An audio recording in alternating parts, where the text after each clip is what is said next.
खबर भोपाल से, जहां लोकसभा चुनाव को लेकर आरएसएस ने कमर कस ली है। ग्वालियर, चंबल, भोपाल की चुनावी रणनीति पर मंथन होना है। लोकसभा सीटों की चुनावी रणनीति पर चर्चा आज होगी। समन्वय को लेकर आज बैठक भी होनी है।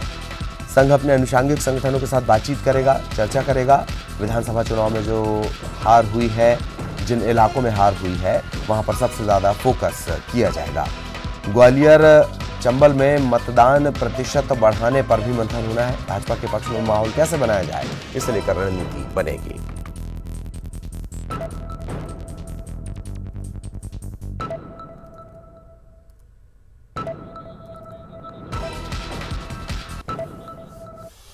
सहयोगी रंजना इस वक्त हमारे साथ जुड़ी हुई है। सीधे रंजना के पास आपको लिए चलेंगे। रंजना, वाकई चुनौतीपूर्ण है। संघ जब इतना शिद्दत से रणनीति बनाने में लगा हो तो स्थितियां बहुत अनुकूल नहीं है। रंजना।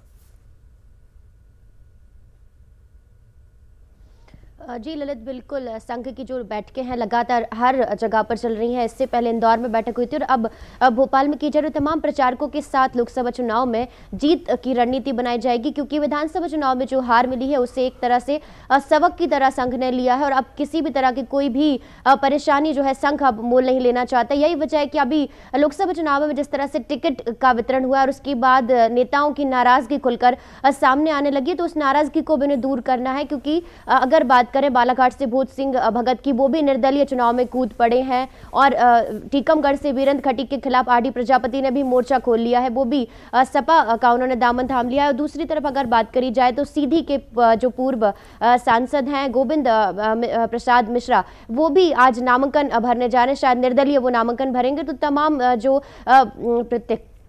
जो नेता है उन्होंने भारतीय जनता पार्टी की मुश्किलें बढ़ा दी हैं। तो इन नाराजगी को भी कैसे भुनाना है, कैसे कम करना है, इसको लेकर भी संघ रणनीति बनाएगा। दूसरी तरफ विधानसभा चुनावों में जिन क्षेत्रों में भारतीय जनता पार्टी की सीटें कम हुई हैं उन पर ज़्यादा फोकस रहेगा और उनमें कैसे लोकसभा चुनाव में ज़्यादा से ज़्यादा जीत हासिल कर सके, मतदाताओं को प्रभावित कर सके और ये बता सके कि कौन कौन सी योजनाएं हैं जो खास आपके लिए चलाई गई हैं, ताकि मतदान का प्रतिशत भी बढ़ सके और दूसरी तरफ भाजपा के पक्ष में माहौल भी बन सके। तो इन तमाम बातों को लेकर आज रणनीति बनाई जाएगी और तमाम प्रचारकों के साथ ही संघ के जो तमाम कार्यकर्ता हैं उन्हें भी ये निर्देश दिया जाएगा कि आप घर घर जाएं और लोगों को भाजपा के पक्ष में मतदान करने के लिए प्रेरित करें। और दूसरी तरफ नोटा का प्रतिशत भी इस बार बढ़ा है, तो उसको भी कम करने के लिए लोगों को समझाइश दी जाएगी कि आप अपना वोट बर्बाद ना करें बल्कि मतदान का सही उपयोग करें। जी, ये आपने अच्छा जिक्र याद दिलाया। बार बार संघ एक बात कह रहा है, चाहे इससे पहले की बैठक रही हो या अभी की बैठक हो,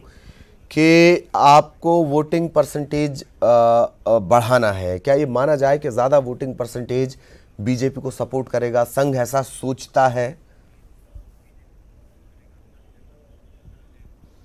जी ललित, बिल्कुल। संघ का नजरिया इस बार बदला हुआ है, क्योंकि अगर वोट प्रतिशत की बात कही जाए तो भले ही विधानसभा चुनावों में भारतीय जनता पार्टी हारी है, लेकिन उसका वोट प्रतिशत बढ़ा है और बस इसी बात को फोकस में लेकर जो है संघ चल रहा है कि जहां जहां पर वोट प्रतिशत बढ़ा हुआ है वहां पर भाजपा के पक्ष में मतदान ज्यादा से ज्यादा हो सके। और यही वजह है कि तमाम प्रचारकों और कार्यकर्ताओं को निर्देश दिया गया है कि लोगों को इस बात की भी समझाइश देनी है कि आप नोटा पर वोट ना डालें। और लोकसभा चुनाव की अगर बात कही जाए तो पिछले लोकसभा चुनाव की बात कही जाए तो मतदान का प्रतिशत उतना ज्यादा नहीं रहा था जितना इस बार की विधानसभा चुनावों में बढ़ा हुआ है। मतदान प्रतिशत में भी इस बार बढ़ोतरी हुई है। तो यही एक बात है कि इन सारी जो सकारात्मक बातें हैं उनको लेकर वो जनता के बीच में जाना चाहती है और मतदान का प्रतिशत भी बढ़ाना चाहती है।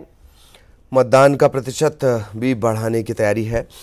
एक और खास बात कि क्या वो संभावित रणनीति हो सकती है, जनसंपर्क हो सकता है, कोई इनिशिएटिव लिया जा सकता है, या सिर्फ अनुषांगिक संगठनों के सहारे ही रहेगा संघ? लोगों को किसी भी तरह घर से निकालकर बूथ तक पहुंचाएगा संघ?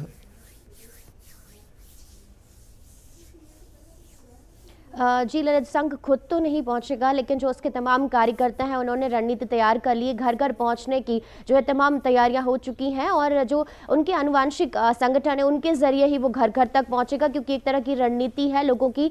जो सबसे पहले तो जो उनके ही गुट के नेता हैं उनकी नाराजगी को दूर करना है, क्योंकि बगावती तेवर जो है लगातार बढ़ते ही चले जा रहे हैं और ऐसे में भाजपा को इसका बहुत ज़्यादा खामियाजा उठाना पड़ सकता है। तो सबसे पहले नाराजगी को दूर करना है। दूसरी बात, इनका फोकस उन उन क्षेत्रों पर है जहां पर मतदान का प्रतिशत बहुत कम रहा है। तो वहां पर कैसे मतदान का प्रतिशत बढ़ाया जाए, कैसे लोगों को घरों से निकलने के लिए प्रेरित किया जाए, क्योंकि अगर भिंड और ग्वालियर तरफ के इलाकों की बात कही जाए तो यहाँ पर महिलाएं बहुत कम जो है मतदान के लिए घरों से बाहर निकलती है। लेकिन अगर ओवरऑल बात कही जाए तो महिलाओं का प्रतिशत पूरे प्रदेश भर में विधानसभा चुनावों में बढ़ा है। तो इन तमाम रणनीति पर जो है विचार विमर्श किया जाएगा और कैसे नेताओं की जो है नाराजगी को कम किया जाए और अनुशासनात्मक तरीके से जो है तमाम नेता भारतीय जनता पार्टी को आगे नेताओं की नाराजगी को कम करना और अनुशासनात्मक तरीके से कम करना, ये शायद थोड़ा सा कठिन रहेगा, थोड़ा सा विरोधाभासी भी रहेगा।